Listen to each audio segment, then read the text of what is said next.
Hello everyone, আসসালামু আলাইকুম। আরও একটি নতুন ভিডিওতে সবাইকে স্বাগত জানাচ্ছি। আজকের রেসিপি বিস্কুট পিঠা।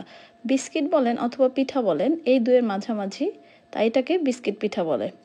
খুবই সহজ উপায়, অল্প উপকরণে, হাতের কাছে থাকা উপকরণ দিয়ে তৈরি হয়ে যাবে আজকের এই দারুণ মজা পিঠাটি। এটি একবার বানিয়ে আপনারা প্রায় 15 দিন ধরে সংরক্ষণ করে খেতে পারবেন। বিকালে চায়ের সঙ্গে অথবা বাচ্চাদের জন্য স্ন্যাক্স হিসাবে খুবই উপযোগী একটা নাস্তা।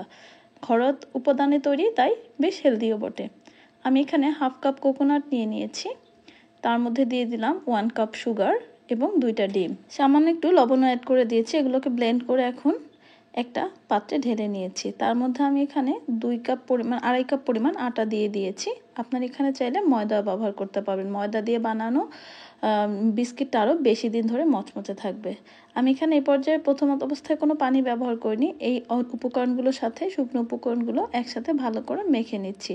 পরবর্তীতে আমার মনে হয়েছে অল্প একটু পানি দরকার আমার, তাই আমি এখানে মাত্র 2 টেবিল চামচ পরিমাণ পানি ব্যবহার করেছি। আমার কোকোনাটটা ড্রাই ছিল, এর জন্য হয়তো আমার 2 চামচ পানি লেগেছে। আপনারা যদি এখানে কাঁচা কোকোনাট নিয়ে থাকেন, যেটা ভেজা অবস্থায় থাকে, তাহলে আপনাদের হয়তো কোনো পানির প্রয়োজন হবে না। চিনি দেওয়া আছে, 10 মিনিটের জন্য রেস্টে রেখে দিয়েছি। রেস্টে রাখলে এটা আরেকটু সফট হয়ে যাবে। 10 মিনিট পরে এই ডোটাকে আমি এখন একটা চপিং বোর্ডের উপর নিয়ে নিয়েছি। এটা দিয়ে আমি একটা মোটা করে একটা রুটির মতো বেলে নেব। হালকা একটু ময়দা দিয়ে নিয়েছি যাতে নিচ থেকে লেগে না যায়। আমি আজকে খুবই সহজ উপায়ে এই পিঠাটা কেটে দেখাবো। আপনারা যে কোনো ডিজাইন করেই কাটতে পারেন, কুকি কাটার দিয়ে কাটতে পারেন অথবা হাতে ছুরি দিয়েও কেটে নিতে পারেন।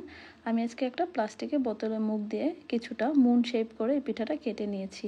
যেহেতু আমার ঘরে বাচ্চা আছে, তাই তাদের যেন খুব পছন্দ হয়। একটু ভিন্ন ধরনের বা আকর্ষণীয় জিনিসগুলোই বাচ্চারা বেশ পছন্দ করে।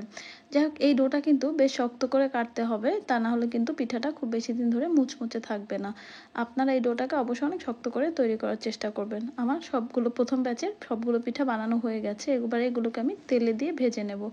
একটু মিডিয়াম লো হিট করে এই পিঠাগুলো প্রায় 12-15 মিনিটের মতো সময় নিয়ে গোল্ডেন ব্রাউন কালার করে ভেজে নেব।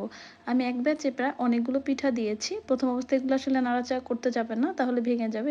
উপর থেকে যখন একটু ভেসে উঠবে, একটু শক্ত হয়ে যাবে, সেই পর্যায়ে নেড়ে দিবেন। প্রায় 12-15 মিনিট পরে আমার কাঙ্ক্ষিত কালারটা চলে এসেছে।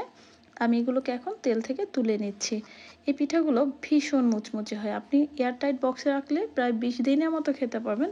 এমনি নর্মাল বয়ম জারে ভরে রাখলেও আপনি প্রায় সপ্তাহ খানেক ধরে মচমচে অবস্থায় এগুলো খেতে পারবেন। অবশ্য এই পিঠাটা এতটাই মজা হয়, আসলে এতদিন রেখে খাওয়ার জন্য থাকেই না, তাহলে আপনাকে অনেক বেশি পরিমাণে বানাতে হবে। আমার আজকের সহজ রেসিপিটি এই পর্যন্তই। রেসিপিটা আশা করছি আপনাদের ভালো লেগেছে। রেসিপি ভালো লাগলে প্লিজ চ্যানেলটিতে সাবস্ক্রাইব করে দিয়ে আমার চ্যানেলটির পাশেই থাকবেন, সেই অনুরোধ রইল। আমি এবার আপনাদেরকে একটা পিঠা একটু ভেঙে দেখাবো। পিঠাগুলো অনেক বেশি ক্রিস্পি হয়েছে, আর ঠিক বাইরে যতটাই ক্রিস্পি হয়েছে ভিতরে অনেক সফট হয়েছে। এই পিঠাগুলো খুব সহজেই হাতের কাছে থাকা উপকরণ দিয়ে আপনারাও এভাবে সহজে বাড়িতে বানিয়ে কন্টেনারে ভরে রেখে সংরক্ষণ করে খেতে পারবেন। এখানে বিদায় নিচ্ছি, দেখা হবে নেক্সট কোনো ভিডিওতে। সে পর্যন্ত সবাই ভালো থাকেন। আল্লাহ হাফেজ।